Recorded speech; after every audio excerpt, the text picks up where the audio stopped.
You're watching Good Day Siouxland with Nick Wilson and meteorologist Ethan Foreman. From KCAU 9 News, this is Good Day Siouxland.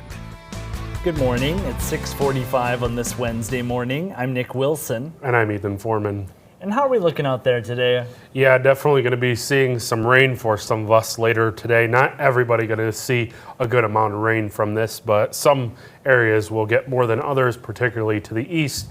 Our studio camera shows not much going on out there at the moment, but some areas are seeing some fog develop out there. Those temperatures a bit cooler than we were yesterday for most of us, sitting in the mid 40s off toward Bloomfield and Neely, but into the mid 50s down toward Denison, kind of in the middle toward Vermilion and Lamar's where they're at 50 degrees. Same with Norfolk, 52 in Sioux City. Those temperatures climbing into the low to mid 60s for highs today, with those showers and storms developing this afternoon. A gloomy day on the way. I'll have those details and your snow chances coming up in your full forecast. All right, thanks, Ethan. Well, Siouxlanders may have noticed several area school districts are holding bond referendums this election. It's partially due to a change that some districts were not expecting. In May, state lawmakers in Iowa passed a bill including new provisions regarding school district bonds. Previously, districts could ask voters to pass bonds up to 3 times a year, but as of July 1st, districts can now only hold bond votes once per year, and that's on Election Day. Local district officials say they anticipate problems going forward if their bonds fail this November.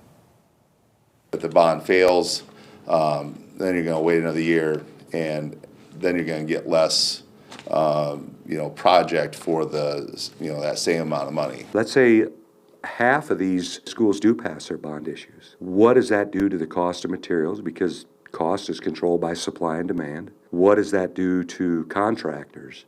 Are there enough to go around? In order for these bonds to pass, they must receive 60% support at the polls. And meanwhile, the Federal Bureau of Investigation has released a statement on an investigation near Whiting, Iowa. The public affairs specialist for the FBI office in Omaha said in a statement to KCAU-9, quote, "We are executing a court-authorized search warrant. Because it is an ongoing investigation, I can't make any further comment," end quote. The statement comes after several vehicles and at least 3 FBI agents were seen spending several hours processing a piece of land in rural Monona County on Monday night. And back in the metro now, with cold and dreary weather coming up, today is one of your last chances to check out a downtown tradition this year. The Sioux City Farmers Market will be open today from 8 a.m. through 1 p.m.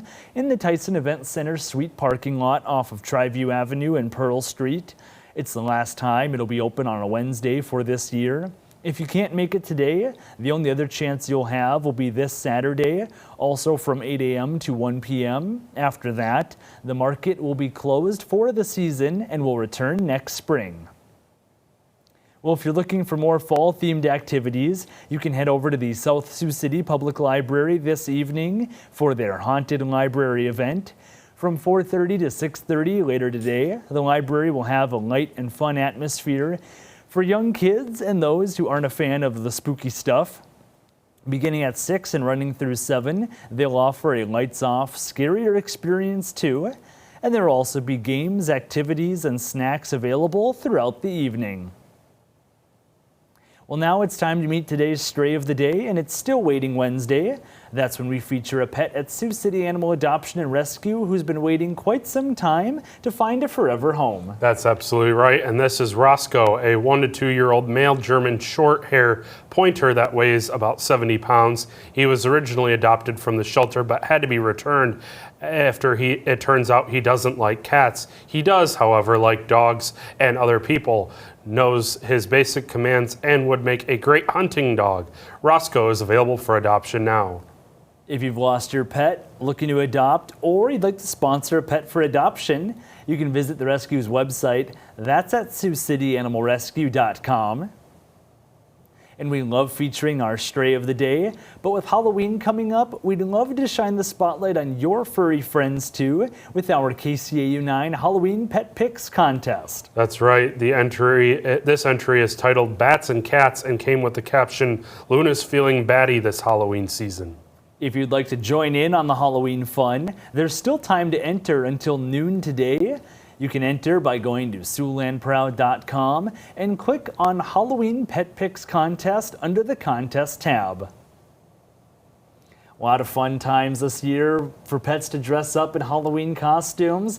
And if you're dressing your pet up today, you might even want a rain jacket included in the costume. Yeah, definitely going to be rainy over the next 24 to 36 hours or so. But then looking on our satellite and radar, you can see that rain already starting to develop toward the Hastings, Nebraska area. That will be headed our way in the next few hours. And you can see that on our stormcast, it's already arriving toward the Neely and Norfolk areas right around 10 or 11 o'clock this morning. That moves toward the Sioux City metro area right around the noon, 1, maybe 2 o'clock hour this afternoon, and holds on and for much of the day until we get to the evening hours. That pushes off to the east. Most of us get a break for most of the night, but then we see some more showers and storms developing as we head later on into the night. This batch will mainly only affect the southern and eastern half of Siouxland, including the Sioux City metro area. As we head into Thursday afternoon and evening, though, we start to see that cloud cover continue, but not much precip until we get to Friday morning, where we could see some rain mixed with some snow across the region, and we'll be keeping an eye on that as we head into Friday. Rainfall amounts looking like we could see half an inch to as much as 2 inches, but could see a little bit of snowfall Friday morning, with more coming this weekend. More details to come later in the week. Those highs by Friday only in the low 40s for highs. Then we see those breezy conditions as well for those Friday night football games, and again seeing some possible snow accumulation as we head into the weekend, staying cold for Halloween on Tuesday. Thanks, Ethan. Now we turn to sports, where a handful of Siouxland High School volleyball squads were looking to punch their ticket to state in some high-stakes matchups across the area. Anthony Mitchell has the highlights from those showdowns right here in your morning sports wrap. Good morning, Siouxland. Our local high school volleyball team's just one win away from heading to the state tournament. Starting off in Class 3A, a pair of Siouxland squads vying for that opportunity last night. It's number 15 MLC Floyd Valley plays visitor to number 2 Cherokee. In Cherokee, Lady Dutch looking to return to state after a 4-year hiatus. Braves aiming for its first trip ever. Home team taking set 1. Lady Dutch dominating set 2. Little help from the net there gives her the ace on set point. More breaks going their way in set 3. Ball going out of bounds. Lady Dutch take it 25-22. They lead 2-1, but here comes Cherokee ahead 24-18 in set 4. Harper Benson bringing the hammer to the hardwood. Massive kill from the senior. It's a 2-2 match. Now we're going to set 5 later. Braves looking strong up 12-7 outside of Keely Gregg. She makes it count that kill. Cherokee going up 14-8. Match point. Braves Nation on their feet. Gregg serving away this one.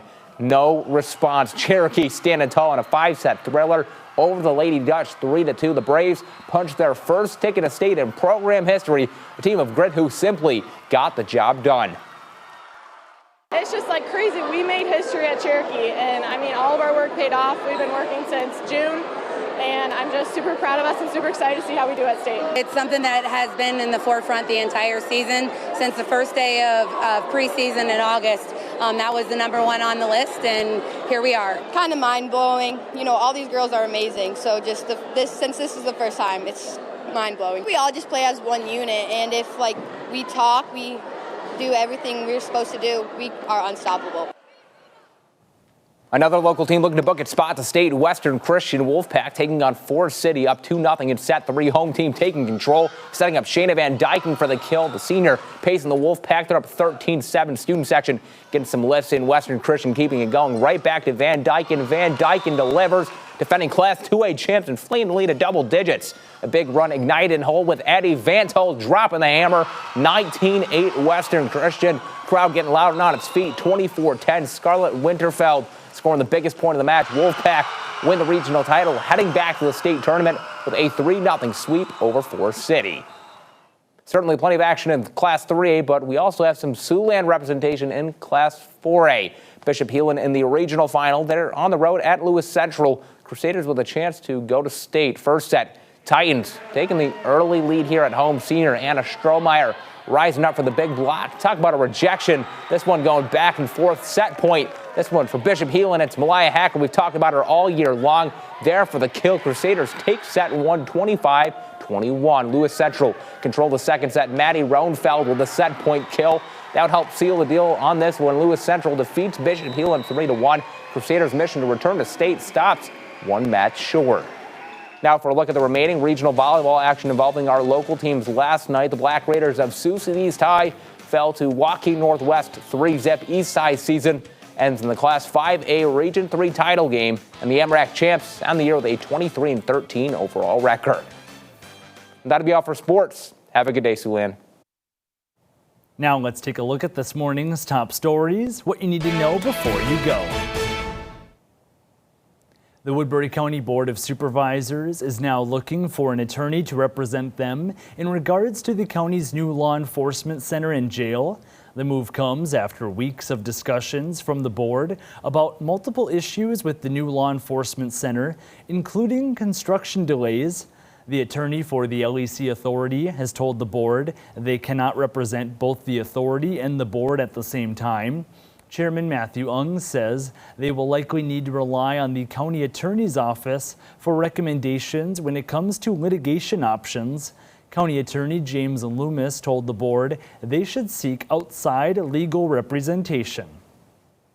Navigator Heartland Greenway LLC has canceled their 1,300-mile hazardous liquid CO2 pipeline. This is great news for our landowners who are most concerned about eminent domain being used against them improperly. These are private projects that almost everyone except the Iowa Governor's Office seem to realize are not real public utilities. The board is currently waiting on a list of recommended law offices from the county attorney's office so they can more thoroughly review their options. And another topic of discussion at the board's weekly meeting was Navigator's decision to cancel its proposed 1,300-mile CO2 pipeline. The announcement came last week. The company said they decided to cancel the project due to the, quote, unpredictable nature of the regulatory and government processes involved, particularly in South Dakota and Iowa, end quote. At last night's meeting, board Chairman Matthew Ung read a public statement in response to the project's cancellation. Navigator Heartland Greenway LLC has canceled their 1,300-mile hazardous liquid CO2 pipeline. This is great news for our landowners who are most concerned about eminent domain being used against them improperly, especially those along the proposed route near Lawton and Sergeant Bluff. These are private projects that almost everyone except the Iowa Governor's Office seem to realize are not real public utilities. We applaud the legal processes and citizen engagement that brought about this resolution. An official with Navigator has said that CO2 infrastructure still has a future in the Midwest and that she believes some form of construction will eventually be developed. One last look at the forecast. We can expect some rain later today. Yeah, it looks like we'll see some rainfall occur mainly this afternoon through tomorrow morning. Some of us could see as much as half an inch to as much as 2 inches, maybe even some isolated heavier amounts to the east. Then we talk about snow as we head into Friday morning. Could see light accumulation with that, and then more snow possible this weekend. And keep in mind that most of this won't reach the ground, but we could see a little bit of accumulation on grassy surfaces. So something to keep in mind as we head into the weekend. Your 9-on-9 forecast showing that we have those temperatures falling into the 40s for Friday, staying in the 30s for much of the weekend and next week. Well, some rainy weather on the way, that's for sure. Yeah. Thanks for watching. Have a great rest of your day.